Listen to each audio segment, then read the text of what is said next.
My sister thinks I am not a good mom who cannot discipline my child. My sister's 10 years older than me, and she's never going to let me forget it. When I got pregnant at 20, she made it crystal clear what she thought would happen. She told our entire family I'd end up single within a year, that my boyfriend would bail the second things got hard, and that I'd probably give up and dump the baby on our parents. Well, joke's on her. Not only did my boyfriend stay, but we got married. And now we have 3 kids, our 7-year-old son and 2 little girls. Meanwhile, she had her son just 2 months before mine. And from day one, she's been comparing us. Here's the thing though, we parent completely differently. My sister is what you'd call militant. She has rules for everything. No snacks after 3 p.m., no TV on weekdays. Homework must be done immediately after school, no exceptions. And if her son steps out of line even slightly, the punishments are harsh. Timeouts that last for hours. Toys taken away for weeks, constant yelling. My husband and I take a different approach. We do gentle parenting. We talk to our kids, explain why things matter, and teach them how to behave through understanding, not fear. When our son acts up in public, we don't scream at him. We pull him aside, get down to his level, and have a conversation. My sister thinks this makes us weak. She's told me multiple times that I'm too soft and that my son will grow up to be a disrespectful brat because I don't discipline him properly. But here's what she won't acknowledge. Her son has become this angry, explosive little kid. He throws tantrums constantly. He hits other children. He screams at adults. Teachers have called her in for meetings about his behavior at school. And honestly, I think it's because he's living in a house where anger is the default emotion. His parents are always mad about something, always yelling, and he's soaking it all in like a sponge. Our parents have noticed it too. They've gently brought it up with my sister, saying her son seems really unhappy and maybe she should try a different approach. But she refuses to hear it. Instead, she insists that my son is actually the problem child, despite the fact that our parents have flat out told her that's not true. She's completely in denial. This all came to a head last Saturday. Our parents had both boys over for the afternoon while my sister and I ran errands. When we both arrived to pick them up at the same time, our neighbor, Mrs. Anderson, from next door to our parents' house, walked over. Mrs. Anderson had her 5-year-old granddaughter visiting. She smiled at me and then turned to my sister with this concerned look. "I have to say something," Mrs. Anderson started. "I've been watching the boys play with my granddaughter all afternoon through the window." My sister immediately tensed up, and I could feel the defensiveness radiating off her. Mrs. Anderson continued, looking directly at my sister. "Your son is very troublesome. He hit my granddaughter 3 separate times today. Once when she had a toy he wanted, once when she accidentally bumped into him, and once for seemingly no reason at all. She's been crying." My sister's face started turning red, but Mrs. Anderson wasn't done. She turned to me and her whole expression softened. "But this one," she said, gesturing to my son, "he's such a sweetheart. Every single time your nephew hit my granddaughter, your son helped her. He shared his toys with her. He even gave her a hug when she was crying. You're raising a very kind boy." The silence that followed was deafening. My sister's face went from red to purple. She grabbed her son by the arm, didn't say goodbye to anyone, and marched straight to her car. I could see her son crying as she buckled him in, probably getting yelled at for embarrassing her. Right as my sister was about to drive off, her car window was down and we all heard it. Her son, still crying, shouted from the back seat, "I hate you, Mommy. I wish I lived with Auntie instead." Everything stopped. My sister sat frozen in the driver's seat. Our parents looked horrified. Mrs. Anderson gasped. Then my nephew said something else, something quieter that I almost didn't catch, but my sister clearly did because her face completely crumbled. She put the car in park, got out, and started walking toward my car where my son was waiting. The look on her face made me instinctively step in front of my vehicle. My sister was storming toward us, and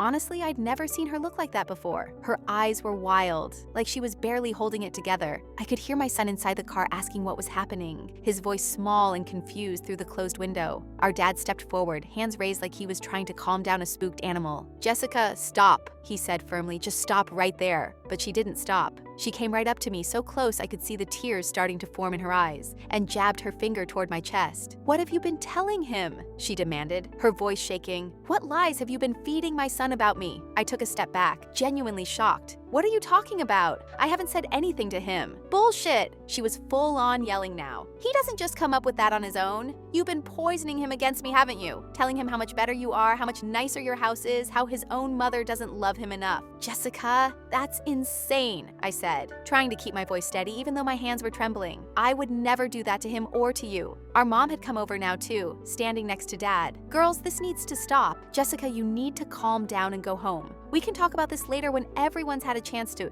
"No!" My sister cut her off. I'm not leaving until she admits what she's been doing. My son doesn't say things like that unless someone's been putting ideas in his head. Mrs. Anderson was backing away slowly toward her own house, clearly uncomfortable with the whole situation. I didn't blame her. This was getting ugly fast. Your son said those things because that's how he feels, I said, and I tried to make my voice gentle. I really did. I've never talked badly about you to him, not once. But kids aren't stupid, Jessica. They know when they're unhappy. Her face went from red to almost white. So now you're calling me a bad mother? Right here, in front of everyone? That's not what I said. That's exactly what you said. She turned to our parents. You all heard her, right? She's been judging me this whole time, thinking she's so much better because her precious little angel is so well behaved. She said the last part in this mocking voice that made me want to scream. Dad put his hand on her shoulder. Jessica, sweetheart, nobody thinks that. But maybe we should all go home and talk about this tomorrow when… She shrugged his hand off violently. I'm not going anywhere until she tells the truth. I could see my nephew still crying in her car, his face pressed against the window watching everything. My son had gotten quieter in my vehicle, probably scared by all the shouting. This whole thing was traumatizing both of them, and I just wanted it to end. Jessica, I'm telling you the truth, I said firmly. I have never, not even once, said anything bad about you to your son, but I can't control what he sees and feels in his own home. That's on you. The moment those words left my mouth, I knew I'd made a mistake. Her expression shifted into something I'd never seen before, this mixture of rage and devastation that made my stomach drop. Get away from me, she said, her voice suddenly quiet and cold. Just stay away from my family. She turned and walked back to her car, moving stiffly like she was barely holding herself together. We all watched as she got in, slammed the door, and drove off without another word. Her tires squealed a little as she pulled away. The silence afterward was suffocating. Mom let out a long breath. Well, that was a disaster, Dad finished. He looked at me. Sweetie, are you okay? Honestly, I wasn't sure. I felt shaky and sick to my stomach. I didn't lie to her. I really haven't said anything bad about her to the boys. We know, Mom said, coming over to hug me. We know you wouldn't do that.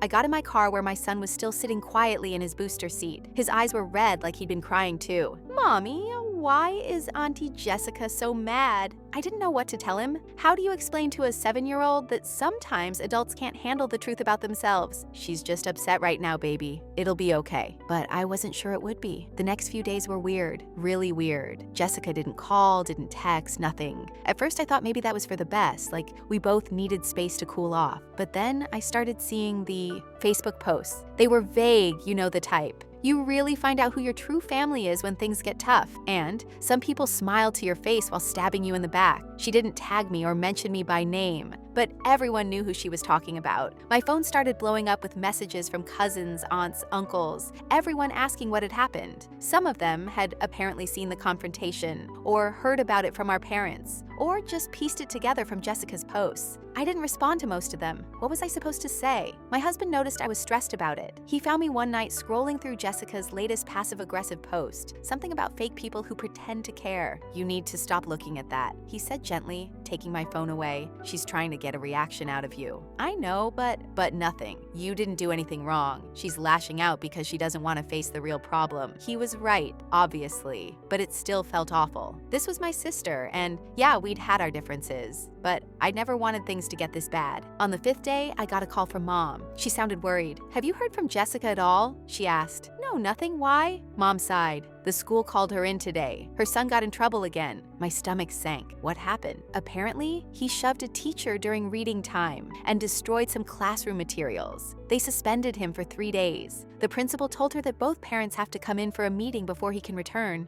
Oh my God. Jessica was humiliated, apparently. It was during pickup time, so all the other parents saw them being called to the office. Some of them were whispering and pointing. I could imagine how that must have felt for her. Jessica had always been so concerned with appearances, with what other people thought. To have her son's behavior issues displayed publicly like that must have been mortifying. Is she okay? I asked, even though I was still upset with her. I don't know. She called me crying afterward, saying her son is out of control and she doesn't know what to do anymore. What did you tell her? There was a pause. I suggested she should talk to you about parenting techniques and stuff. She hung up on me. Of course she did. According to Mom, Jessica had blamed the whole thing on the school. She told our mother that the teacher was too lenient, that the school didn't understand her son just needed firmer boundaries, that everyone was too soft on kids these days. She refused to consider that maybe, just just maybe, her approach was the problem. During the 3-day suspension, Jessica apparently doubled down on her strict parenting. Mom heard about it from Jessica's husband, who had called Dad in desperation. Jessica had basically confined their son to his room except for meals. She'd taken away all his toys, all his privileges, everything. She'd even printed out extra homework packets for him to complete as punishment. The kid had stopped talking to both his parents, except in one-word answers. "He's just shut down completely," Mom told me over the phone. Jessica's husband is worried about him, but when he tries to suggest they try something different, she accuses him of taking your side. "I don't have a side," I said, frustrated. "I just want my nephew to be happy." "I know, sweetie, but Jessica can't see that right now." Things got worse before they got better. Jessica's husband, who I'd always thought was a decent guy, finally reached his breaking point. He told Jessica point blank that they needed to try a different approach because their son seemed miserable. Jessica apparently lost it, accusing him of betraying her, of thinking she was a bad mother, of siding with me against her. They had their biggest fight in years, loud enough that their son heard everything through the walls. Jessica's husband slept in the guest room that night. Mom was beside herself with worry about both of them. Dad kept saying they needed to let Jessica figure it out on her own, that interfering would only make her more defensive. I agreed with him, but it was hard, really hard. When my nephew went back to school after the suspension, he lasted exactly 2 days before getting in trouble again. This time he cornered the same boy who had accidentally bumped into him a few weeks earlier and threatened him during recess. The school called Jessica immediately. The principal was apparently pretty direct with her. One more incident, and they'd be recommending expulsion. They couldn't have a student who was a danger to others. Jessica completely broke down during that meeting. The school counselor was there too, and she gently suggested parenting classes and possibly therapy for my nephew. Jessica felt attacked and got defensive immediately, but the principal made it very clear this wasn't optional if she wanted her son to stay enrolled. After that meeting, something strange happened. Jessica started calling around to family members and mutual acquaintances,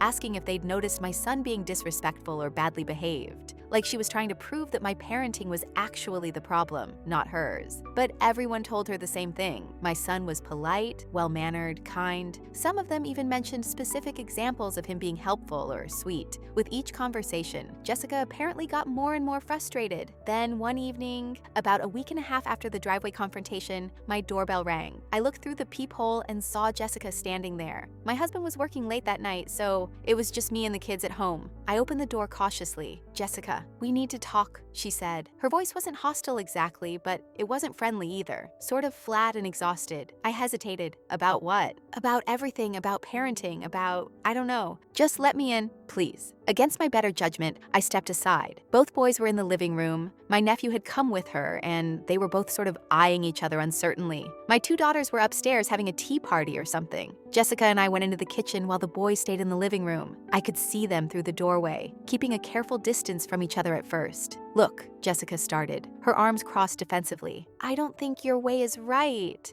I still think kids need structure and discipline and—" "Okay," I said simply. I wasn't going to argue with her. She seemed thrown by my response. But I guess maybe there are different ways to do things, and maybe some things I've been doing aren't working as well as I thought. It was the closest to an admission I was going to get, and I knew it. "So what do you want from me?" I asked. "I don't know, She looked lost. "I don't know how to fix this. My son hates me, the school hates me, my husband is barely talking to me, and everyone keeps telling me you're doing something right that I'm doing wrong, but I don't even understand what that is." Before I could respond, there was a crash from the living room. We both rushed over to find my nephew standing frozen. A glass of juice spilled all over the carpet. His eyes were huge and terrified, locked on his mother. Jessica opened her mouth, probably to start yelling, but I stepped in quickly. "Hey, it's okay," I said calmly to my nephew. "Accidents happen, right? Can you help me clean it up?" He looked at me like I'd just spoken in a foreign language. Then he looked at his mom, waiting for the explosion. But Jessica just stood there, watching. I got paper towels and showed my nephew how to blot the stain. He helped cautiously, like he was waiting for the punishment to come any second. When we were done, I told him he did a good job helping, and that it wasn't a big deal. "It's just juice," I said, smiling at him. "Carpet can be cleaned." After we threw away the paper towels, my son came over with some of his action figures. "Do you want to play?" he asked his cousin. My nephew looked at Jessica again, like he needed permission. She nodded, still not saying anything. The boys started playing together on the floor,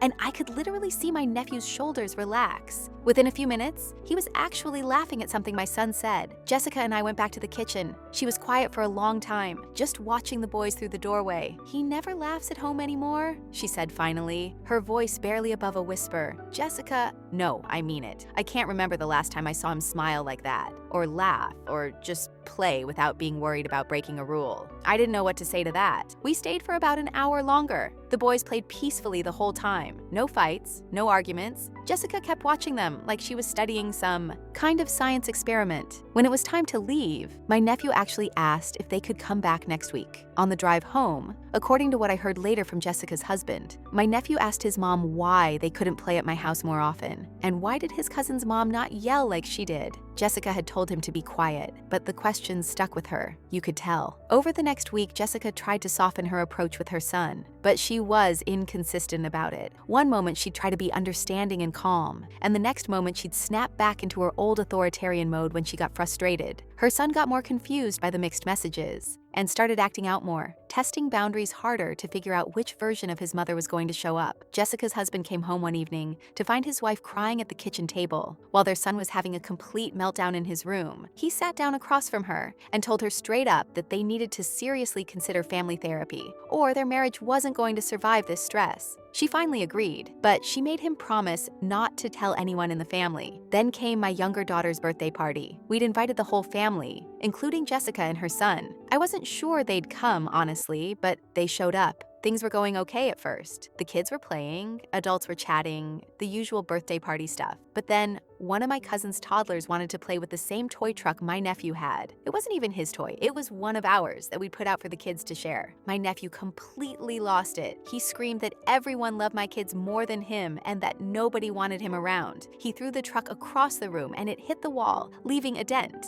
Then he started crying hysterically. The whole party just stopped. Everyone stared. Some of the younger kids started crying because they were scared. Jessica's face went bright red, and she grabbed her son, practically dragging him outside to their car. Her husband followed, looking completely defeated. The party continued after they left, but the energy was off. People kept giving me these sympathetic looks or asking quietly if Jessica's family was okay. It was uncomfortable for everyone. After that party, my husband pulled Jessica's husband aside the next time he saw him at our parents' house. They went out to the garage and talked man to man. Jessica's husband admitted their family was struggling badly and that his wife wouldn't listen to reason about trying different parenting methods. My husband gave him some of the parenting books and resources we'd found helpful over the years. He made sure to emphasize he wasn't judging, just offering help as family. But Jessica found the books in her husband's car a few days later. She exploded at him for going behind her back to ask my family for advice. He'd finally had enough. "I'm done watching our son suffer," he told her,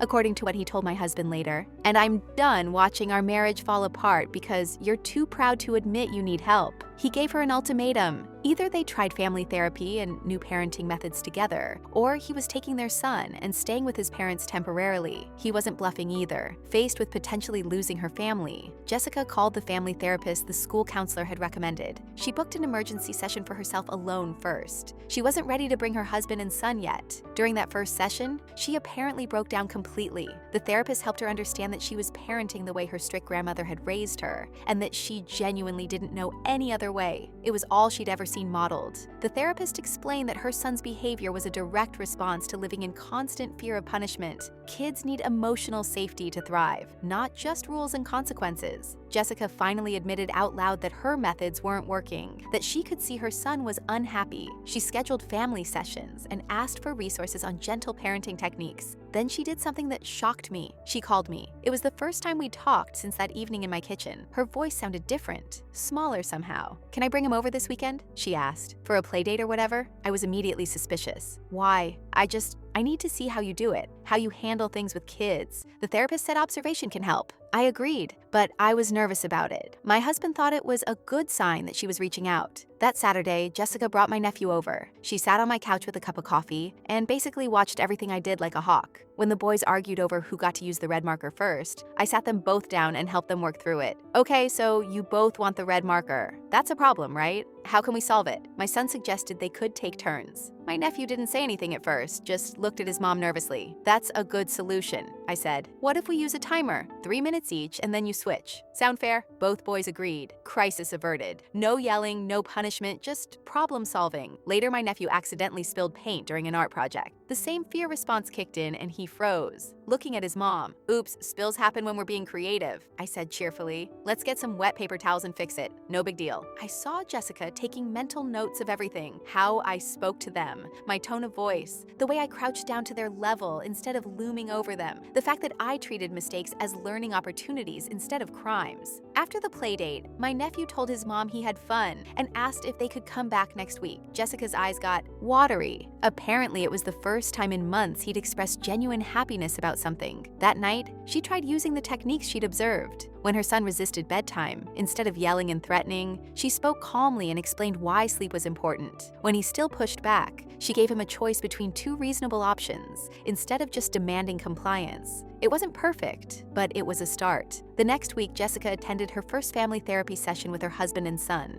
The therapist created a safe space for everyone to talk. And my nephew, this little boy who'd been so angry and scared for so long, finally told his mother the truth. "I'm scared of you all the time," he said, his voice shaking. "And I don't think you love me because you're always angry at me." Jessica was devastated hearing it, but the therapist helped her see this as an opportunity to rebuild their relationship from the ground up with healthier patterns. Over the next several weeks, Jessica worked really hard on implementing consistent, gentle parenting. Her son tested her constantly, not trusting that the changes would last. There were moments where she almost reverted to yelling, where the old instincts kicked in, but she stopped herself. She'd take a deep breath, remember what the therapist said, and try again. Her husband noticed the effort she was making. The tension in their household started decreasing. They were actually talking to each other again instead of fighting. Then something huge happened. My nephew had his first full week at school without a single behavioral incident. His teacher sent a positive note home, commenting on his improved attitude and participation in class. Jessica cried reading it. These were the first positive words she'd received about her son's behavior in nearly a year. She saved that note in a folder, like it was treasure. At the next family dinner at our parents' house, my nephew played cooperatively with all his cousins. No outbursts, no hitting, no screaming. Our parents noticed immediately and kept commenting on how much happier he seemed. Jessica and I made eye contact across the room at one point. For the first time in forever, she didn't look away in anger or shame. There was something different in her expression. Maybe gratitude, maybe just relief. A few days later, my nephew did something he'd never done before. He asked his mom if his cousin could sleep over at their house. Jessica was nervous about it, worried about me judging their home environment. But she agreed. I said yes too. It felt like a positive step forward. The sleepover went smoothly. Both boys had fun, played video games, made a fort in the living room, ate too much pizza, normal kid stuff. No major conflicts. Jessica texted me updates throughout the evening, like she couldn't quite believe it was going well. But things weren't perfect, because real life isn't perfect. During school pickup one day, another mother,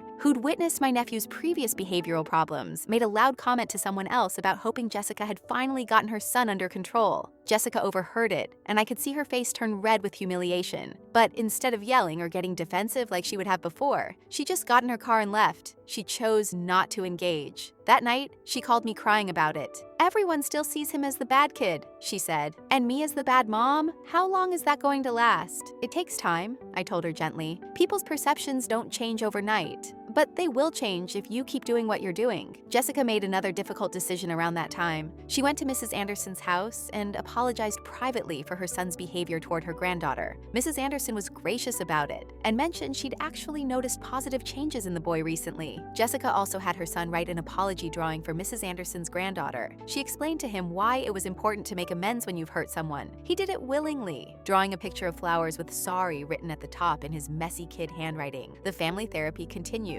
At one session, about 2 months into treatment, my nephew told his mother he loved her. It wasn't prompted, wasn't part of an exercise. He just said it out of nowhere. "I love you, Mom," he said, and then added, "I'm not as scared of making mistakes now because you don't scream as much." Jessica finally understood the direct connection between her old parenting style and her son's behavioral issues. The therapist validated all the progress they'd made as a family. One afternoon, Jessica and I both ended up at our parents' house at the same time to drop off our kids. Instead of avoiding each other, Jessica asked if we could talk privately. We sat in our parents' backyard on the patio furniture. It was a nice day, sunny but not too hot. "I need to thank you," Jessica said, not looking at me at first, "for not giving up on him, on my son, for showing me what different parenting could look like." "You didn't need me," I said. "You needed to be ready to see it yourself." "Maybe, but still." She finally looked at me. "I was awful to you. For years, I criticized everything you did, told you that you were too soft, that you'd ruin your kids. And you were right the whole time." It felt good to hear her say it, I'm not gonna lie, but I also saw how much it cost her to admit it. "I wasn't right about everything," I said. "Every kid is different, every family is different. I was just doing what worked for us. I was jealous," Jessica admitted quietly. "Parenting seemed so natural for you. Your kids were so well adjusted and happy, and mine were," she trailed off. "I felt like such a failure, so I overcompensated by being stricter, thinking that was the problem, that I just wasn't strict enough." We both cried a little bit, then we hugged. It wasn't perfect, and it didn't erase years of hurt, but it was real. My nephew had a minor setback at school a week later. He pushed another kid during soccer. Not hard, but still. But instead of making excuses or getting defensive, my nephew immediately apologized to the other kid and told the teacher what happened. The teacher praised him for taking responsibility. She made a note in her records about his significant behavioral improvement. Jessica got a call about the incident, yes, but also about how well he'd handled the aftermath. That made all the difference. Jessica worked with her therapist on self-compassion, learning to forgive herself for the mistakes she'd made when her son was younger. She even wrote a letter to him apologizing for times she'd made him feel unloved or scared. She didn't give it to him, though. She was saving it for when he was older and could fully understand. I invited Jessica's family to my other daughter's school play a few weeks later. My nephew sat through the entire performance without any behavioral issues. Afterward, he even complimented my daughter on her acting, telling her she was really good. Jessica's husband squeezed her hand during the play, this silent acknowledgement of how far their son had come in just a couple of months. Jessica and I started texting regularly after that. She'd ask for advice when she encountered difficult parenting situations. I always responded supportively, never with judgment. Our relationship started resembling what sisters actually should have: mutual respect and support instead of competition and criticism. Our parents were so relieved. Mom kept saying she'd prayed for this for years. My nephew's birthday party was the real test. Jessica invited his school friends, our family, the whole deal. During the party, one of the school friends' parents pulled Jessica aside. "I wanted to tell you," the woman said, "your son has been such a positive influence on my child lately. They're in the same reading group, and your boy is always encouraging the other kids and helping them sound out words. The teacher mentioned it at our last conference."